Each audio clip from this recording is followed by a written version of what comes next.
मुझे लगता है कि हम जितने लोग यहाँ आए हैं तो स्वागत हम लोग कर रहे हैं। ये लड़ाई का वक्त है और सबको इसमें बेसिकली भागीदारी निभानी है और सभी को ये कोशिश करनी है कि जिस सवाल पर हम लोग यहाँ जुटे हैं, क्योंकि ये आज का सवाल नहीं है ना अंतिम सवाल है, न आगे भी इस सवाल को जिंदा रहना है और आगे भी हमें चीज़ों को आगे बढ़ाना है।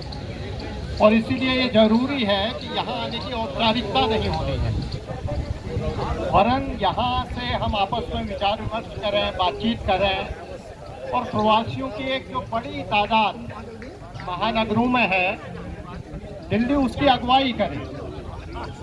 दिल्ली मात्र ये न करे कि वो आए, जंतर मंतर में बैठे, बातचीत सुने और वापस अपने अपने घरों में चले जाएं, अपने अपने संगठनों में खुश रहे।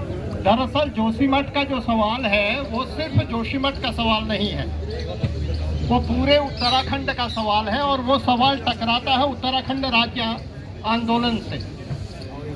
अगर कोई किसी को यहाँ ये मुगालता है कि हमारा अपना उत्तराखंड बन गया तो इसमें गलतफहमी है। उत्तराखंड नहीं बना है, साइन बोर्ड बना है, एक नाम मिल गया है जिसको हम राज्य कह रहे हैं। और मजेदार बात यह है कि उसके भीतर बहुत सारे लोग ऐसे दावेदार आ गए हैं जो कह रहे हैं कि हमें पेंशन, हमें नौकरी, हमें ये, हम उत्तराखंड आंदोलनकारी। लेकिन मैं आप लोगों से यह कहना चाहता हूं कि हमारा अभी मिशन, जिसके लिए दरअसल हम लड़ रहे थे, जिसके लिए हम कह रहे थे कि उत्तराखंड राज्य होना चाहिए, वो और अधूरा है, अभी अधूरा पड़ा है और ज़्यादा संकट में है। संकट में इसलिए है कि जो ताकतें उत्तर प्रदेश में, जब हम कहते थे बड़ा अनियोजित विकास हो रहा है, पूरा उत्तराखंड को लूट ले जा रहे हैं, सारा यहाँ से मुनाफा कमा के आप उत्तर प्रदेश में, देश में लगा दे रहे हैं, तो आप घर में मौजूद हैं और घर में लूट जारी है।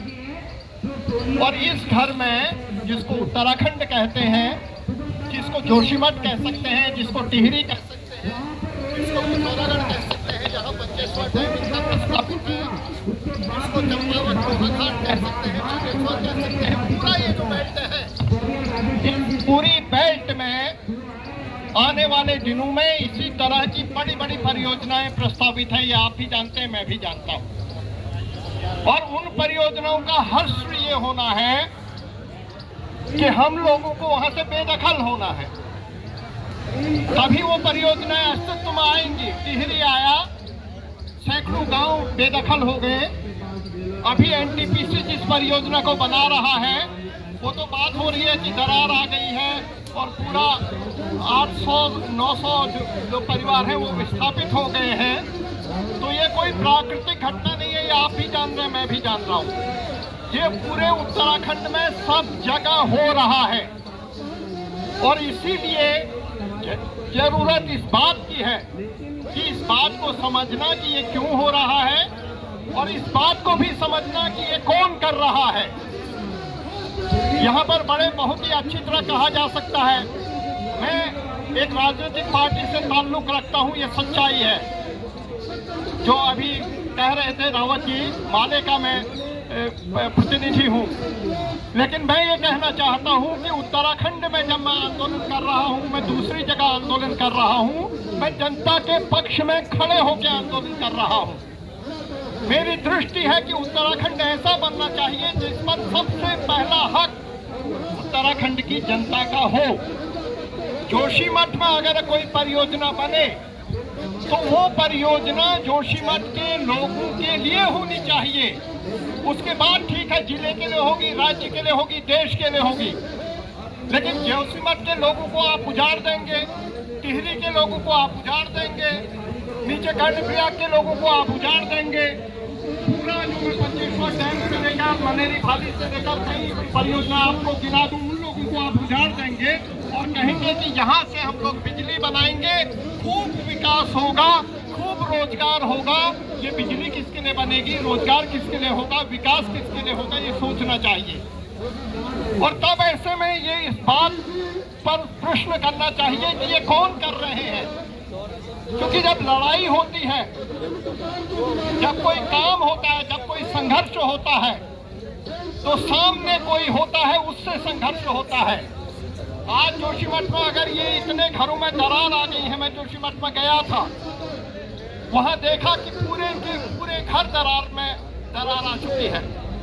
अगल बगल लोगों को जो भी आप 1 लाख 1.5 लाख की बात कर रहे हैं वो मुआवजा मिल गया, पता चला। बीच का एक आदमी और बैठा हुआ है जो कह रहा है मेरे को मुआवजा ही नहीं मिला है। सिन्हा साहब कह रहे हैं हमने सबको मुआवजा दे दिया। आप नगर पालिका जहां लोगों को बैठा रखा है वहां से हटा के आप उसमें जाइएगा, एक कमरे में 9, 10, 11, 15 लोग हैं और बर्फ गिरी हुई है, बारिश हो रही है। एक हीटर से वो 15 लोग अपना गुजारा कर रहे हैं।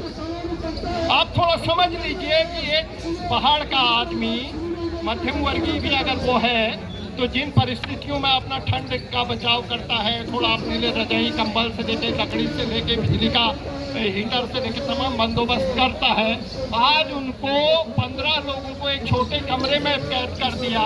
उनमें छोटे बच्चे, 4-5 साल के बच्चे से लेकर बुजुर्ग तक मौजूद हैं। उनके पास ठंड से बचने का उपाय नहीं है। और अगर आप देखिएगा, आप लिस्ट में देखिए, सर्च कीजिएगा तो उसमें आएगा कि इतने कंबल बांट दिए हैं, इतने हमने हीटर बांट दिए हैं, इतने कमरे आवंटित हैं। लेकिन आप जमीन में जाएंगे तो तब पता चलेगा कि हाँ हीटर बांटे, कंबल बांटे। लेकिन आप बताइए कि एक कंबल एक आदमी को मिला, बाहर बर्फ गिरी हुई है, किसी तरह का कोई ठंड का उपाय नहीं है, इसमें क्या हो सकता है इजाजत।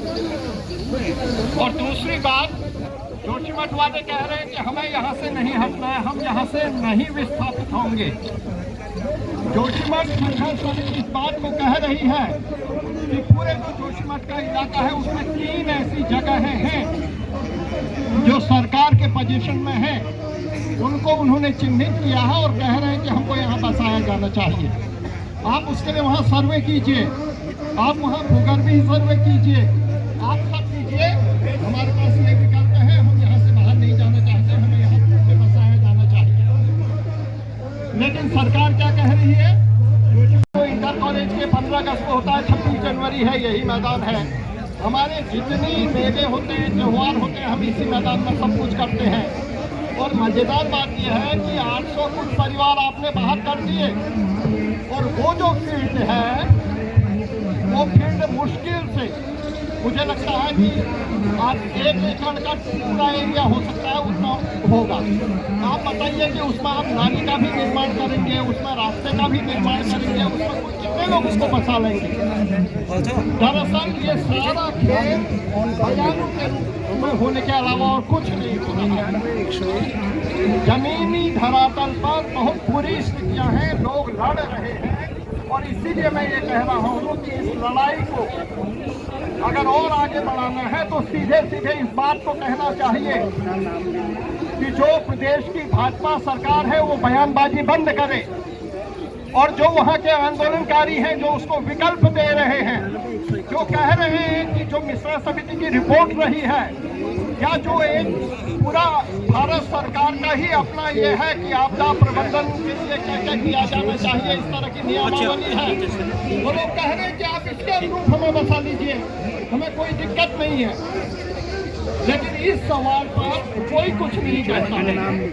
कुछ ही दिन पहले आपने देखा होगा कि 3 विकल्प उन लोगों ने दिए कि एक मुफ्त जो है मुआवजा दे दिया जाएगा, हर सरकार बना के दे देगी, या एक तीसरा और इस तरह का था। लेकिन मजेदार बात यह है कि ये जो सारी चीजें होंगी ये कहाँ पर होंगी, किस जगह पर होंगी, ये कुछ चिन्हित नहीं किया गया, कोई जगह चिन्हित नहीं की गई।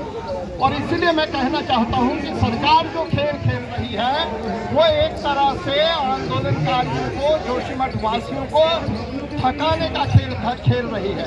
और एक दिन वो इस बात को जानती है कि धीरे धीरे धीरे जब वो लोग थक जाएंगे तो एक चीज आगे बढ़ा के कहा जाएगा कि ठीक है यहाँ से हटो, एनटीपीसी यहाँ जो अपनी परियोजना बना रही है वो बनाएगी, तुम लोगों को दूसरी जगह कहीं भेज देंगे। और अपनी जमीन से उखाड़ना सिर्फ ये नहीं होता है कि हम वहाँ से चले गए दूसरी ओर मकान बना लिया।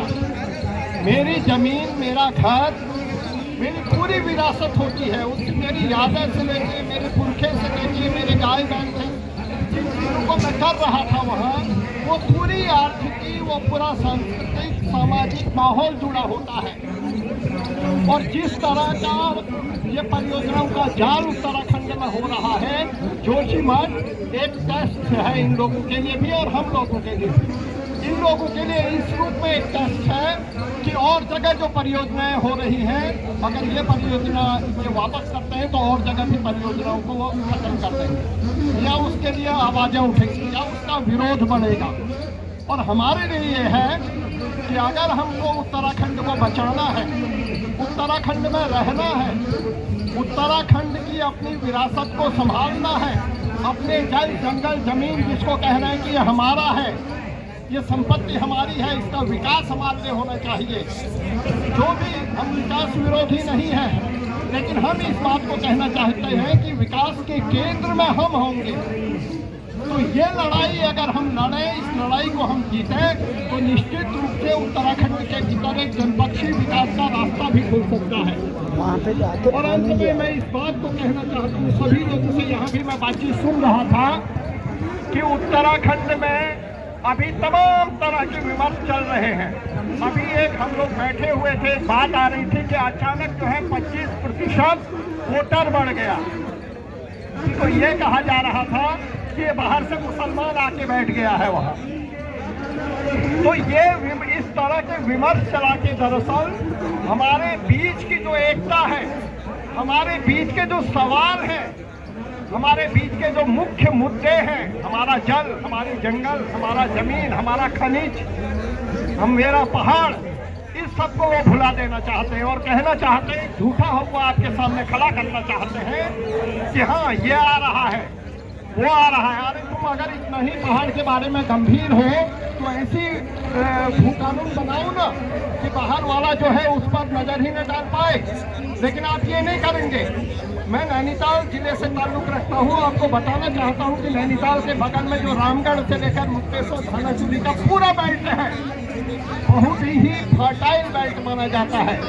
वहाँ का सेब, वहाँ का आलू, वहाँ का नाशपाती, वहाँ का आलू बहुत प्रसिद्ध है। जैसे जोशीमठ का है आलू, जोशीमठ का राजमा, जोशीमठ का ठीक उसी तरह का।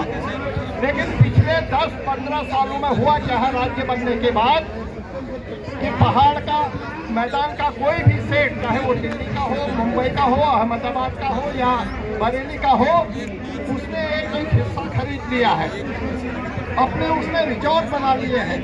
वो गर्मी में आता है, रिजॉर्ट में अय्याशी करता है, वापस चला जाता है, शेष 10 महीने जो है खाली रहता है। और जिसने बेचा वो दरबार की भूमिका में वहाँ पर है। तो ये विकास क्या विकास है? ये कौन लोग आ रहे हैं? ये इन लोगों को ला कौन रहा है?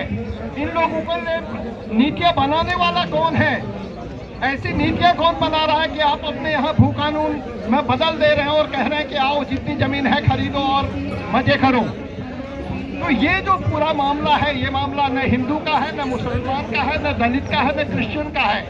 ये सीधे सीधे मामला है एक कॉरपोरेट का, एक पूंजीपति का और एक आम आदमी का, जो पहाड़ के भीतर अपनी जमीन को बेचने में मजबूर होके उसी भवन के आगे दरबानगिरी करने में व्यस्त हो जाता है। और इसीलिए अगर जोशीमठ के सवाल को हम बृहद रूप में देखें तो मेरा कहना अंत में यही है कि जो लोग आज यहाँ पर जुटे हैं, जिन साथियों ने, जिन संगठनों ने मिलकर इस बात को किया है, जोशीमठ के सवाल पर आवाज़ उठाई है, ये हम लोगों के एक दिन का कार्यक्रम न होके इस पर हम लोग फिर बैठे, फिर विचार करें।